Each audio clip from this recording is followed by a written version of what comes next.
Welcome to Springfield Career Insights. Tonight, we look ahead, not with fear, but with clarity.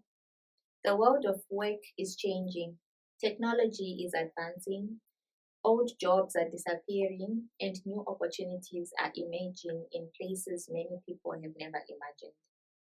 For many young people and parents, the future feels uncertain. They ask, will my skills still matter? Will my children find work? Is the future only for the privileged or the highly educated? But the truth is this: the future of work is not about robots replacing people, it is about people learning new ways to create value. And ordinary people can thrive if they understand where the world is going and how to prepare. So we ask, what careers will matter in the next 10 years, and how can young people position themselves even without money, connections, or advanced qualifications? And what simple steps can families take today to prepare for tomorrow's opportunities? To guide us through this important conversation, we are joined by His Excellency Dr. Godfrey Gandawa, President of Springfield Research University, Architect of Education 6.0, and a continental voice on the future of work, human capital, and economic transformation. President, welcome. Thank you, Doctor. So at Springfield, we teach that the future of work does not belong to the richest or the most connected. It belongs to the most adaptable. The world is changing, but opportunity has not disappeared. It has simply moved. When young people learn to think in skills, not titles, in value, not certificates, they discover that the future is not something to fear, but something to prepare for. Thank you, Professor. President, many ordinary people feel anxious about the future of work. Why has the workplace changed so dramatically in such a short time? Thank you, Doctor. So the anxiety many ordinary people feel is real, and it did not come from nowhere. The workplace has changed more in the last 15 years than it did in the previous 100. And it feels sudden because the shift happened all at once, not one at a time. The first reason is technology accelerated faster than society could adjust. For decades, technology improved slowly. We had typewriters to computers, landlines to mobile phones. But then came smartphones, cloud computing, automation, artificial intelligence, digital platforms, all within a single generation. The tools changed, and with them, the skills required to survive changed. The second reason is global competition. So a young person in a Zuluini is no longer competing with the person next door. They are now competing with someone in Nairobi, Bangalore, Manila, Johannesburg. Companies now hire talent from anywhere. So the pressure feels heavier, especially for ordinary people who never imagined competing globally. And the third reason is old industries collapsed faster than new ones could be understood. That's manufacturing shrank, retail changed, banking digitized, agriculture modernized. So jobs that once provided stability disappeared quietly, while new careers emerged loudly, but without clear pathways for ordinary families to follow. And don't forget, the fourth reason is the economy shifted from certificates, to capability. For decades, people were told, go to school, get a qualification, and you will be safe. But today, employers want skills, adaptability, creativity, problem solving.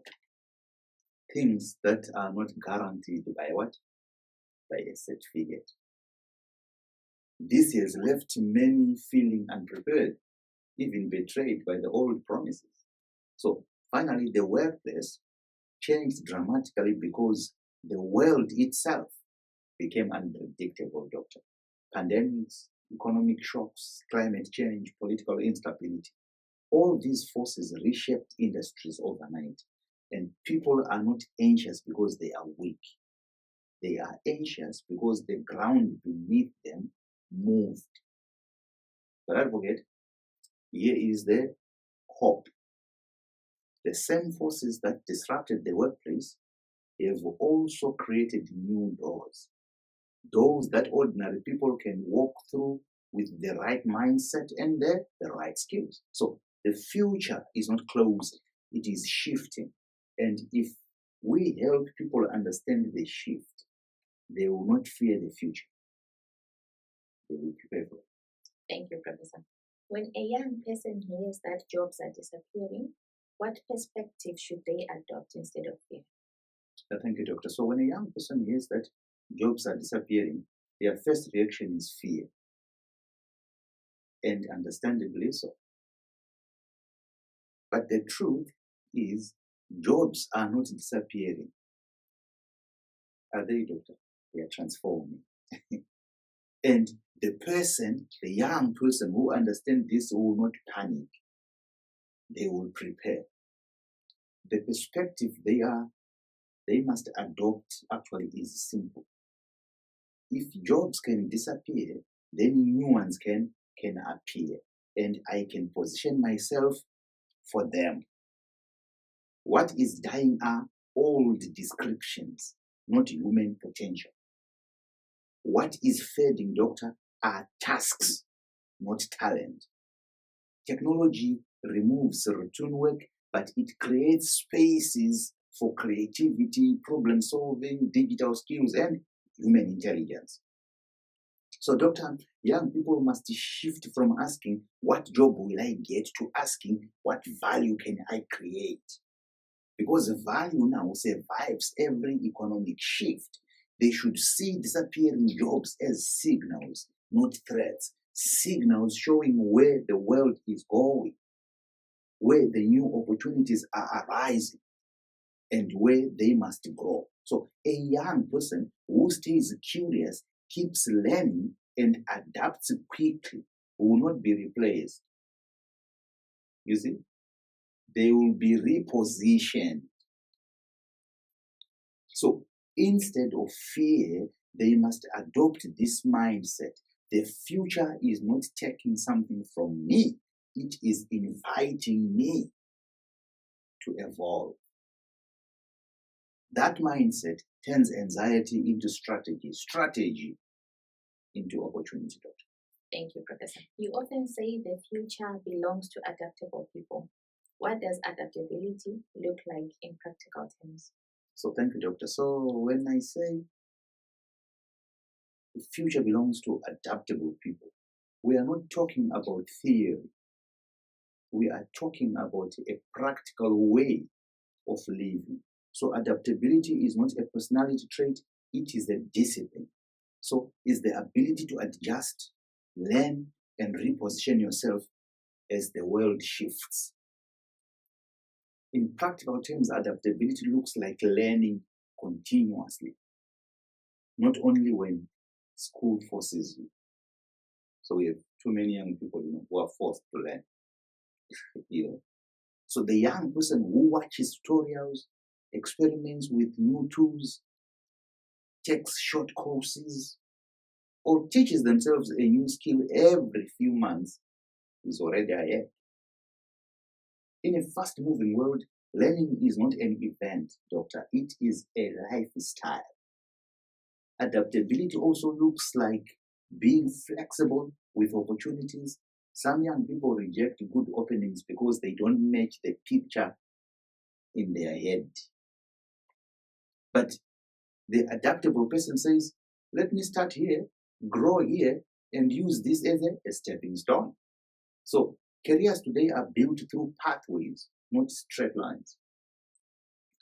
It also means being comfortable with change, new systems, new technologies, new environments. The adaptable young person doesn't panic, they explore. They ask questions, they try. They understand that change is not a threat, it is a signal that new opportunities are emerging. So, and Doctor, Adaptability is also about solving problems instead of what? Of waiting for instructions. So in the modern workplace, the person who can figure things out, troubleshoot, and take initiative becomes invaluable. So employers don't just want workers, you see, they want thinkers. And finally, doctor, adaptability looks like resilience. When something fails, when a plan collapses, when a job ends, the adaptable person doesn't break. You see, they pivot, they ask, what's next? They understand that setbacks are not dead ends. They are redirections. So when we say the future belongs to the adaptable people, we mean this. The young person who stays curious, stays flexible, stays learning, and stays open will not chase the future. The future will chase them. Thank you, Professor. President, what are the biggest misconceptions young people have about the future of work? Thank you, Doctor. So one of the biggest challenges we face today is not the future of work itself. You see, it is the myths young people carry about it. So these misconceptions create fear, paralysis, or frustration long before a young person even enters the workplace. You see, the first misconception is that the future belongs only to the highly educated or the privileged. That is simply not true. The future belongs to those who can learn fast, adapt quickly, and solve real problems. So a young person with practical skills, curiosity, initiative can outperform someone with a degree but no capability. The second misconception is that technology will replace everyone. Technology replaces tasks, not people. You see, it removes repetition but increases demand for creativity, communication, digital literacy, and human intelligence. So the young person who learns to use technology will never be replaced by it, you see. Another misconception is that success must come from a perfect linear career path. Today's careers are built through pivots, starting somewhere small, learning, shifting, growing. The idea that you must get it right the first time is outdated. The future rewards movement, not perfection. And doctor, many young people also believe that opportunities only exist in big cities or abroad. But the digital economy has changed that. A young person in a Zulini can serve clients in Cape Town, Nairobi, London, or Dubai without leaving home. So geography is no longer a cage. And finally, the most dangerous misconception, doctor, is that the future is something happening to them. No, the future is something they can shape. Every new skill, every new habit, every new mindset is a tool that shifts their trajectory. So the message is clear, doctor. The future of work is not a storm to fear. It is a landscape to navigate. And the young person who lets go of these misconceptions will not be intimidated by the future. They will be ready for it. Thank you, Professor. Let's take a break and listen to our gospel song, Lifted from the Valley.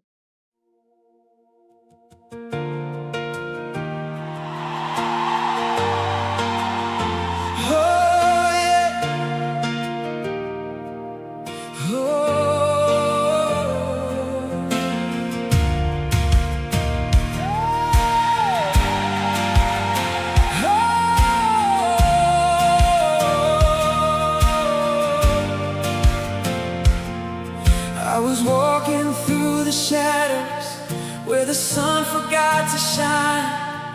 I was carrying the questions that kept echoing in my mind.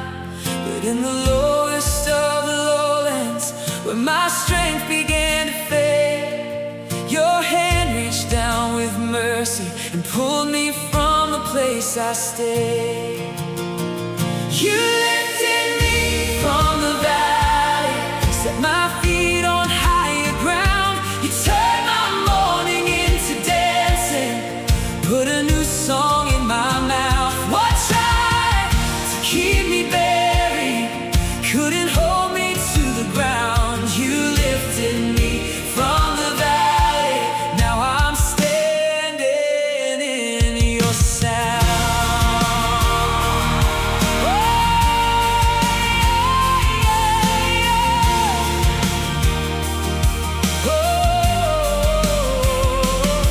I had cried beneath the mountains where the weight was pressing in. I had prayed for just a moment where my heart could breathe again. Then your presence broke the silence like a sunrise breaking through, and the valley that once held me became the place I met with you. You lifted me from the valley, set my feet on higher ground. You turned my mourning into dancing, put a new song in my mouth. What tried to keep me buried couldn't hold me to the ground. You lifted me from the valley. Now I'm standing in your sound.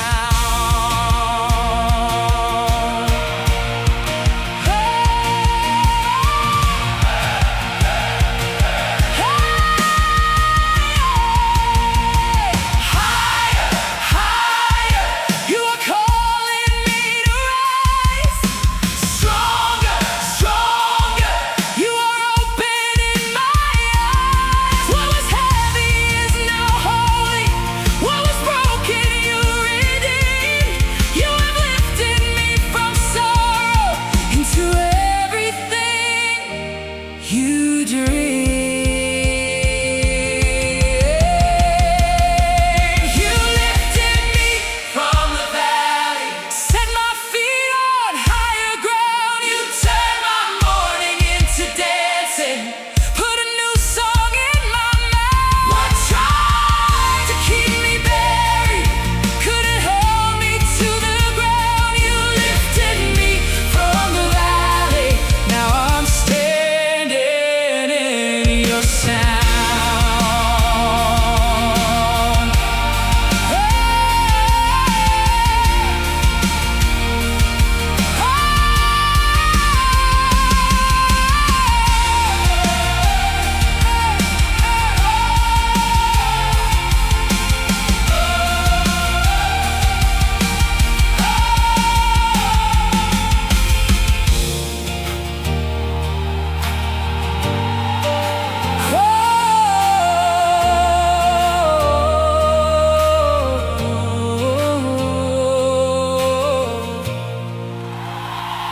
Wangi fa camisa e si sodini soboniama.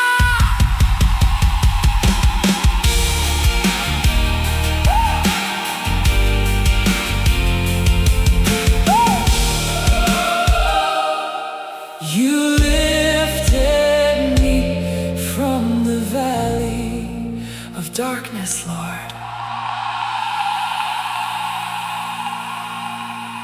Welcome back. Let's continue with our discussion.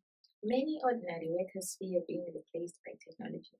How can they prepare themselves instead of panicking? Thank you, Doctor. So, when ordinary workers hear that technology is advancing, their first instinct is panic. Will I still have a job?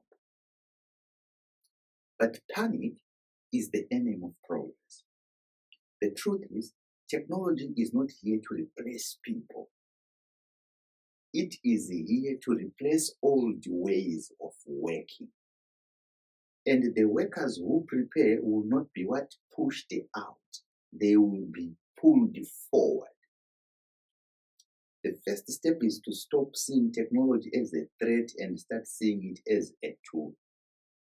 A worker who learns even basic digital skills using apps managing data, operating new machines becomes more valuable, not less. So technology does not eliminate workers, it eliminates workers who refuse to learn. The second step is to focus on on skills that what machines cannot replace. Communication, teamwork, problem solving, creativity, customer service, adaptability. These human skills are becoming more important, not less, because technology cannot replicate emotional intelligence. And doctor, workers or ordinary workers must also understand that small learning steps create big opportunities. You don't need a university degree to stay relevant. Short courses, online tutorials, workplace training, mentorship, these are what are powerful. A worker who learns one new skill every few months becomes future-proof. Another key is being open to new roles inside the same industry. So when technology arrives, it doesn't destroy the industry, you see, it reshapes it. The cashier becomes a customer experience assistant. The driver becomes a logistics coordinator. The farm worker becomes a machine operator. The security guard becomes a surveillance technician. You see, the adaptable worker moves with the change instead of resisting it. And finally, doctor, workers must remember this. Technology does not replace people. It replaces people who stop what? Growing. You see, the future belongs to those who stay curious, stay learning, and stay open. If ordinary workers prepare with intention instead of fear, they will not be victims of the future. They will be participants in it. Thank you, Professor. President, what skills will matter most in a world where traditional jobs are becoming less secure? Thank you, Doctor. So when we talk about the future of work, young people often imagine a world where only the smartest, the richest, or the most connected will survive. But the truth is far simpler. The skills that will matter most are the ones that make you adaptable, valuable, and impossible to ignore. The first is problem solving. In a world where machines handle routine tasks, the person who can think, analyze, troubleshoot, and find solutions becomes indispensable. So employers are not looking for people who wait for instructions. They want people who can figure out things. The second is communication. It doesn't matter how talented you are if you cannot express ideas clearly, work with others, or build trust. So good communication is becoming a currency. It opens doors that qualifications can not. The third is digital literacy, not coding for everyone, no, but the ability to use digital tools, navigate online platforms, manage information, and adapt to new technologies. So a young person who is digitally confident will always have an advantage. And doctor, another critical skill is creativity. Not just artistic creativity, but the ability to think differently, generate ideas, and see opportunities where others see problems. Creativity is the one thing technology cannot automate. Then there is self-management, discipline, time management, emotional intelligence. In a world of remote work, flexible schedules, and constant change, the young person who can manage themselves will thrive. And finally, doctor, learning agility. The ability to learn fast and learn old habits and relearn new ways of working. This is the master skill. Because the future, doctor, will not reward those who know the most. It will reward those who can learn fastest. And so, doctor, the message is very clear. The future of work is not about having a perfect CV. It is about having the right skills, human skills, adaptable skills, future-proof skills. And every young person, no matter their background, can build them. Thank you, Professor. Some young people believe the future of work is only for the highly educated. How can ordinary people position themselves to thrive? Thank you, Doctor. So this is one of the most damaging beliefs holding young people back. The idea that the future of work is reserved for the highly educated, the privileged, or the elite. But the truth is far more empowering. People, ordinary people, can thrive, and many of the fastest growing opportunities do not require a university degree. They require skill, initiative, and adaptability.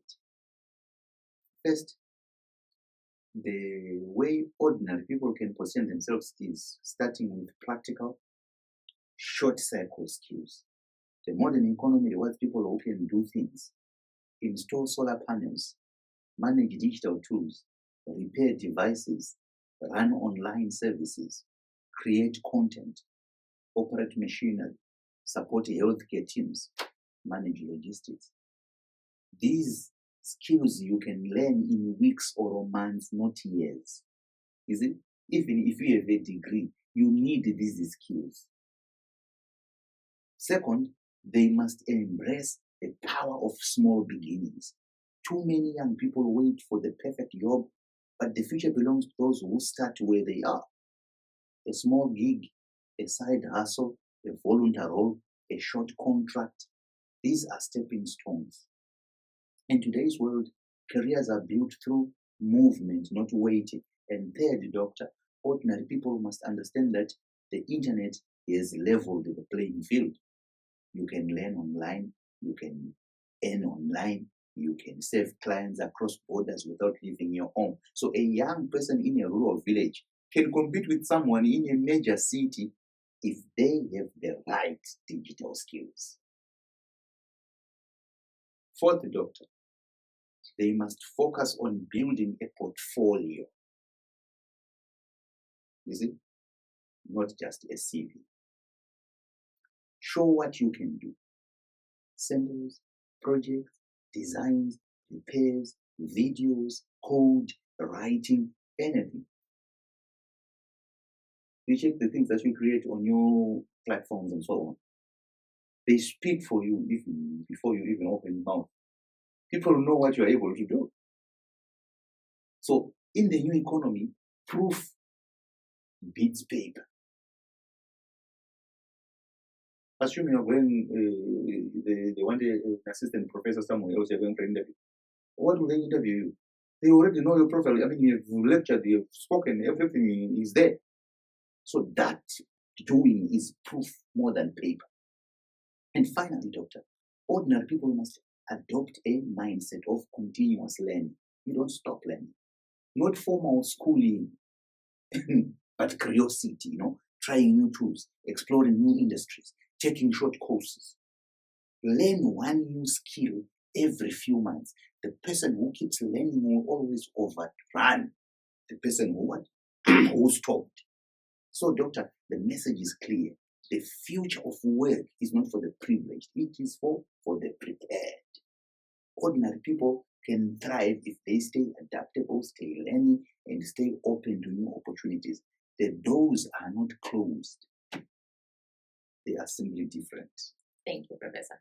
President, how can young people identify industries that are growing rather than shrinking? Thank you, Doctor. So this is one of the most important questions, young people can ask. Because the world is not short of opportunity. It is short of awareness. You see, industries don't grow in silence. They leave clues.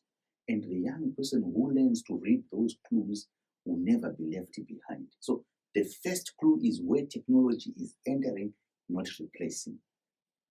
When you see an industry adopting new tools, drones in agriculture,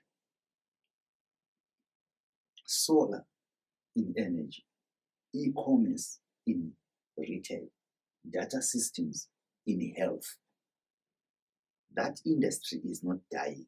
it is upgrading, doctor. So growth follows innovation. The second clue is where human needs are increasing.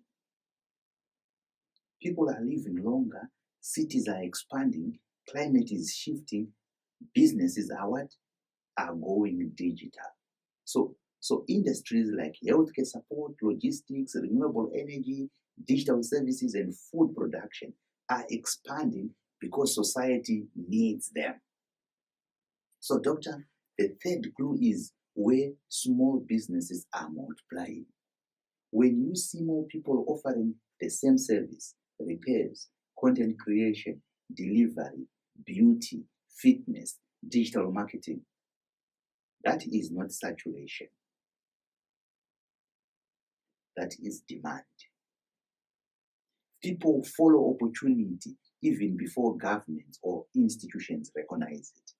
So the fourth clue is where governments and companies are investing.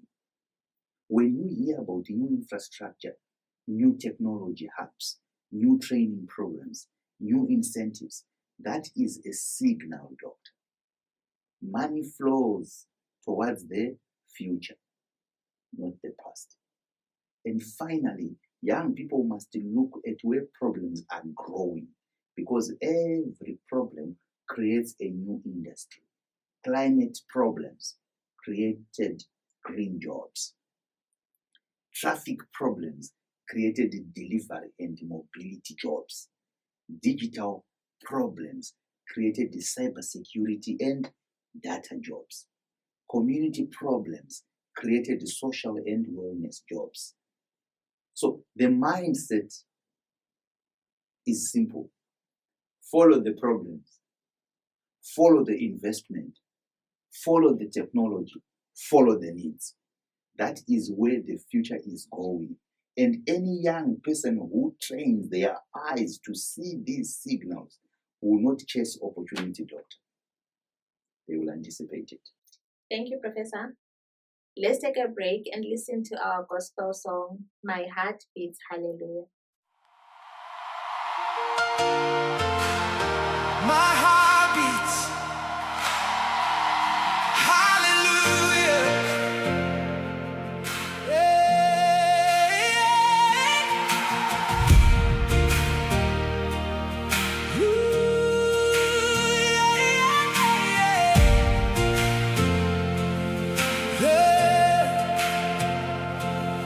There's a rhythm in my spirit, there's a fire in my chest.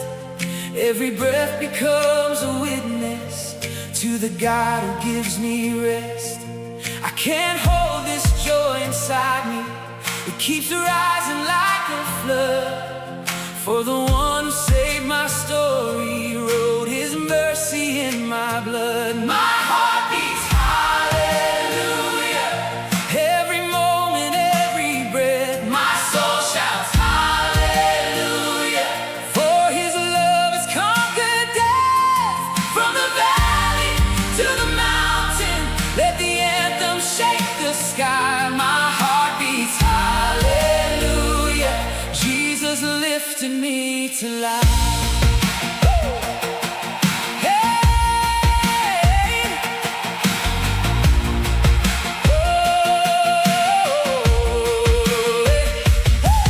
There's a freedom overflowing, there's a praise I can't contain. Every step becomes a testimony of the power in his name. I was lost, but now I'm living. I was bound, but now I'm free.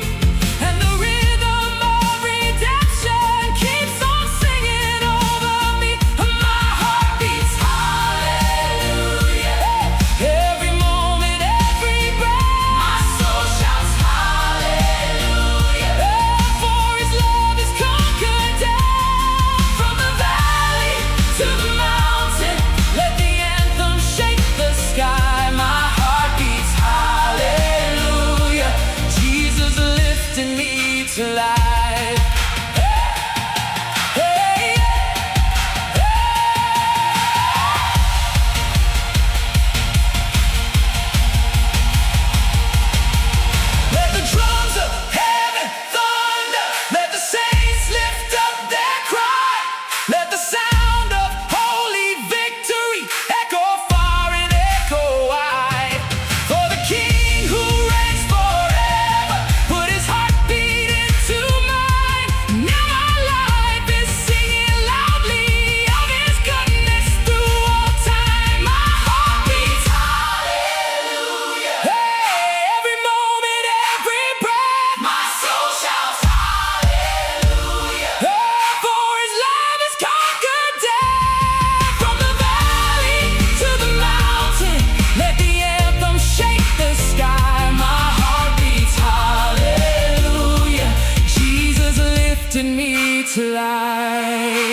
Welcome back.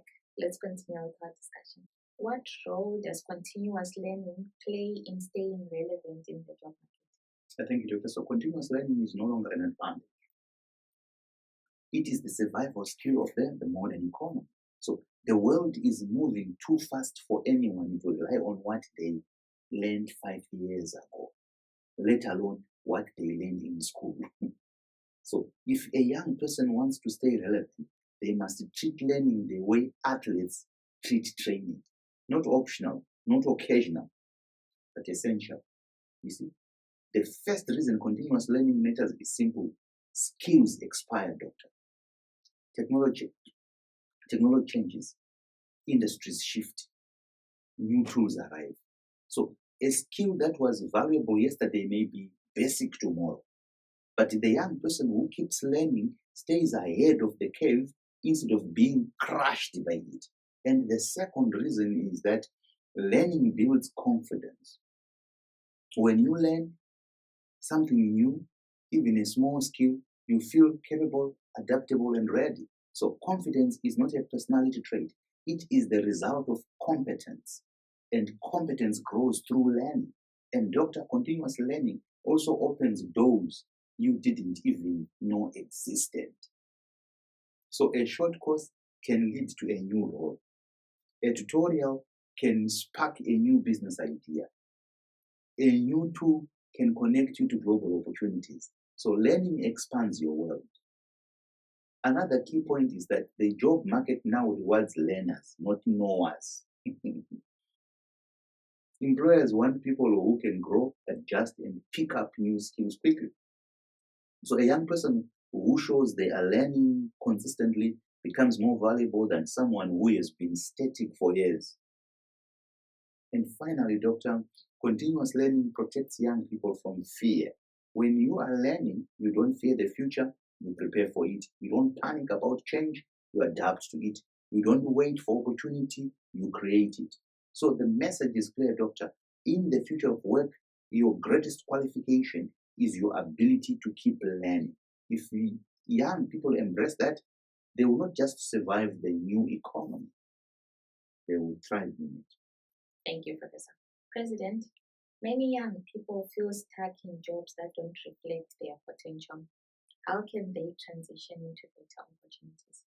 Thank you, doctor. So this is one of the most common frustrations many young people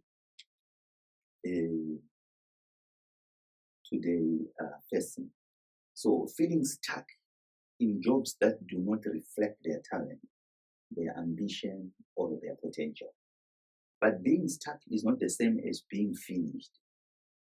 A job can limit your title, but it cannot limit your growth unless you allow it.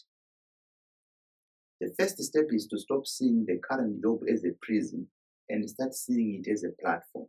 So every job, even the one you don't like, gives you something: discipline, exposure, networks, experience, or income to fund your next move. When you shift your mindset from I'm stuck to I am building, everything changes. So the second step is to build skills outside the job. This is where most breakthroughs happen. Evenings, weekends, online courses, tutorials, small projects. This is where young people prepare for the opportunities they want, not the ones they currently have. So your next job is built after hours. Third, doctor, your young people must start small transitions instead of waiting for bigger ones. So a short freelance gig, a volunteer role, a part-time project, a certification, a small business environment. These small moves create momentum, and momentum creates opportunity. The fourth step is to build a portfolio, doctor, not a CV. In the new economy, employers and clients want proof, samples, projects, designs, repairs, videos, code, writing. A portfolio shows what you can do, not just what you were hired to do. And finally, young people must network with intention, not begging for jobs, but connecting with people in the industries they want to enter, asking questions, offering help, showing interest. So most opportunities come through relationships, not applications. So the message is simple. You don't escape a limiting job by complaining about it. You escape by outgrowing it. When a young person learns new skills, builds a portfolio, takes small steps, and position themselves strategically, the world opens. They don't wait for opportunity. They move towards it. Thank you, Professor. How can ordinary people build careers in a world where job descriptions are constantly changing? Thank you, Doctor. So, this is the heart of the modern challenge. How do ordinary people build meaningful careers when job titles keep changing, industries keep shifting, and the world refuses to stand still? The answer is simple. You don't build a career around your job description. You build it around your skills, your adaptability, and your ability to create value. The first step is to build a career around skills, not positions. Job titles change. Typists became data clerk, which became digital assistant. But the underlying skills, communication, organization, digital confidence, remain valuable. A young person who focuses on transferable skills will always find a place, even when the job titles evolve. The second step is to build a portfolio of experiences. In a world of shifting roles, employers and clients want proof, not promises. A portfolio shows that you can do not just what you were hired to do. Projects, gigs, volunteer work, small businesses, these become your currents. And doctor, the third step is to stay close to growing industries. You don't need to predict the future. You just need to pay attention. Where technology enters, where investment flows, where human needs rise, and this is where careers grow. So ordinary people thrive when they position themselves near momentum. The fourth step is to embrace multi-skilling. So the future does not belong to specialists who know one thing. It belongs to adaptable people who can do several things well. So a young person who can communicate, use digital tools, solve problems, manage themselves becomes employable anywhere. And finally, Dr. Ordinary people must treat learning as a lifelong habit, not formal education, but continuous upgrading. Short courses, tutorials, new tools, new methods. Every new skill becomes a stepping stone to the next opportunity.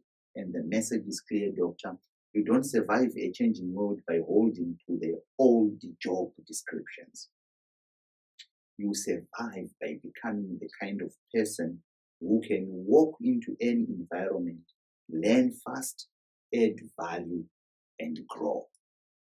That is how ordinary people build extraordinary careers, not by chasing stability, doctor, but by mastering adaptability. Thank you, Professor. President, what is the difference between being employable today and being employable in the next decade? Thank you, doctor. So the difference between being employable today and being employable in the next decade is the difference between surviving the present and owning the future. The rules of the game are changing, and young people must understand how to position themselves for both timelines. Today, employability is about competence. Can you do the job? Can you follow instructions? Can you work with others? Can you deliver consistently? Employers today still look for reliability, basic digital skills, communication, and good attitude. These are the foundations, you see. But the next decade demands something deeper, not just competence, adaptability, creativity, continuous reinvention. And in the next decade, employability will mean, doctor, first, being able to learn new skills quickly. The future will reward learners, not norms. A young person who can pick up new tools, new systems, and new methods will always stay ahead. Secondly, being able to solve problems without waiting for instructions. That's routine tasks will be automated.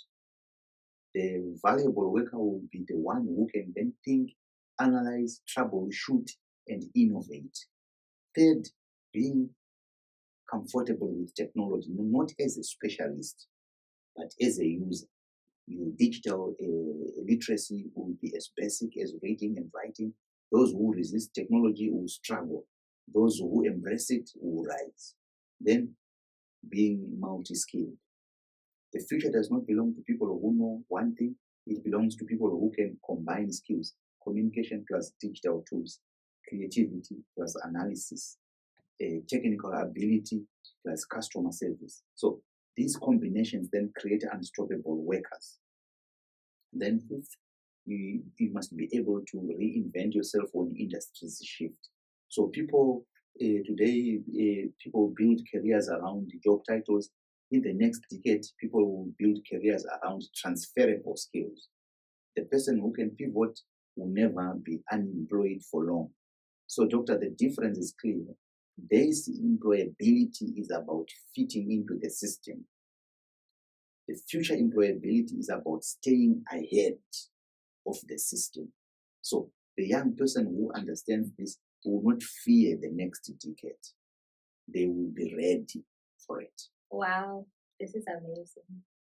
Let's take a commercial break and stay tuned. At Springfield Research University, we don't teach to pass exams, we encode futures. Grounded in Education 6.0 and powered by STEMA, science, technology, engineering, mathematics, medicine and automation, we deliver modular, sovereign learning across undergraduate, master's and doctoral programs. Explore our prospectus, where every curriculum is designed to stematize every discipline, dignify local authorship, and credential transformative knowledge. Be stematized, be sovereign. Here, knowledge is authored, not borrowed. Curriculum is credentialed, not copied. Every graduate becomes an architect of transformation. With 2 annual intakes, March and September, the path to innovation is always open. From the logic of automation to the soul of indigenous intelligence, SRU is where tomorrow is designed. Springfield isn't just a university, it's an epicenter of epistemic dignity. Join the movement. Study where learning governs itself. Springfield Research University, the globe is here. Where are you? Welcome back. Let's continue with our discussion. What practical steps can ordinary people take to future-proof their income? Thank you, Doctor. So future-proofing your income is no longer a luxury. You see, it is essential and it is a necessity. The world is changing too quickly for anyone to rely on a single job, a single skill, or a single source of income. But the good news is this: ordinary people can protect their financial future with practical, realistic steps that do not require wealth or privilege. So the first step is to build more than one stream of income, not a big business, just a small second stream, a weekend service, a digital gig, a repair skill, a small online shop. When one stream slows, the other keeps you afloat. So multiple streams create stability. The second step is to learn skills that will still matter in the next 10 years, Doctor. Digital skills, communication skills, problem solving, customer service, sales. These skills travel with you across industries. They protect you even when job titles change. And then, Doctor, ordinary people must stay close to industries that are growing, not shrinking. Renewable energy, logistics, healthcare, digital services, creative industries, agricultural technology. These sectors are expanding and they welcome people with practical skills. And fourth, Doctor, the young people need to build a portfolio of what they can do. In the new economy, proof is big. A portfolio helps you get clients, sign gigs, promotions, and opportunities even when you don't have formal qualifications. Yeah. And the fifth step is to reduce dependence on one employer. So this doesn't mean quitting. It means preparing. Take short courses, build networks, start small projects. When you have options, you have power. You see? And finally, the most important step is treat learning as a lifelong habit. The person who keeps learning will always outrun the person who stopped. So every new skill increases your earning potential. You see? Every new tool expands your opportunities, and every new habit strengthens your future. So the message is clear, Doctor. Ordinary people don't future-proof their income by hoping the world slows down. They future-proof it by preparing, diversifying, learning, and positioning themselves where opportunities grow. Thank you, Professor. How can young people balance ambition with patience in a world that demands constant progress? Thank you, Doctor. So ambition moves young people forward. Patience keeps them steady. The world demands speed, but growth demands reading. You balance the two by knowing this. You can move fast without rushing in what you're becoming. Ambition says, I want to get there. But patience says, I will get there the right way. So young people stay balanced by focusing on daily progress, not instant results. One skill at a time, one improvement at a time, one disciplined step at a time. So ambition needs fuel. Patience needs structure. Put them together and you get sustainable growth.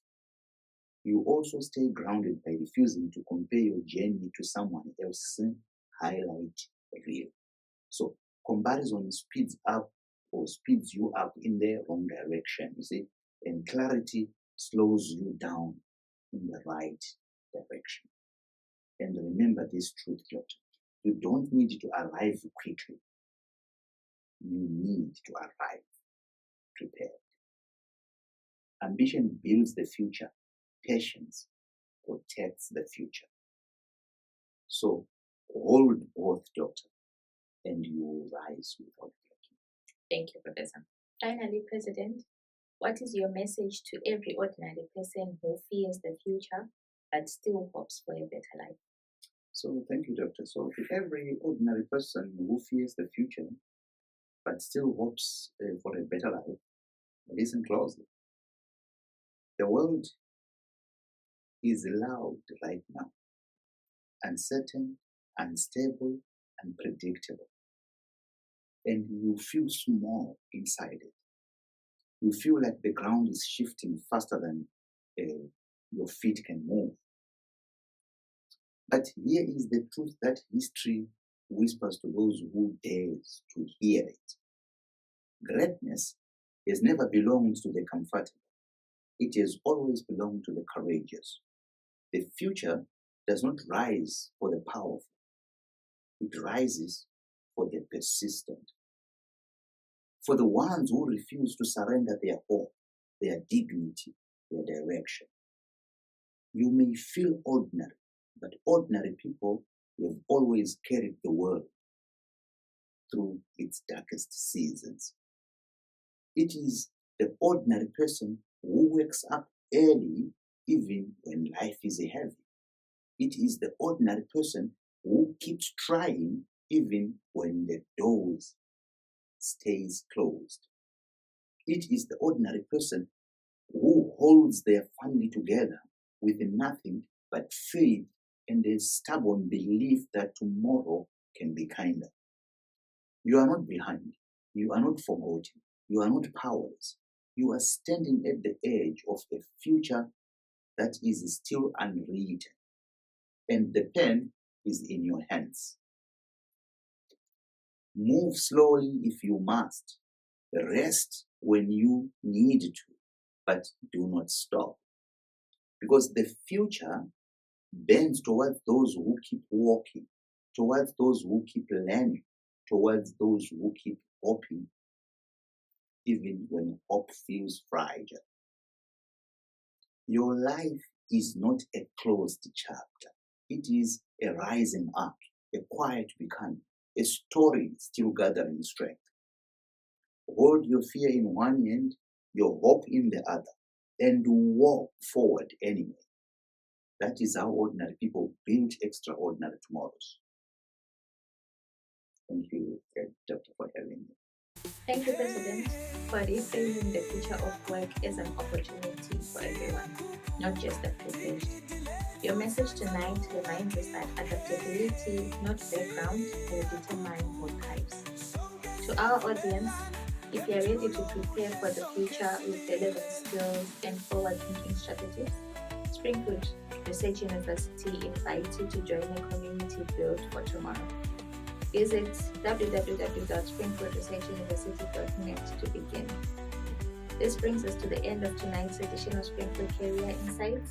May your preparation meet the opportunities ahead. I am Clarence, your host. Good night.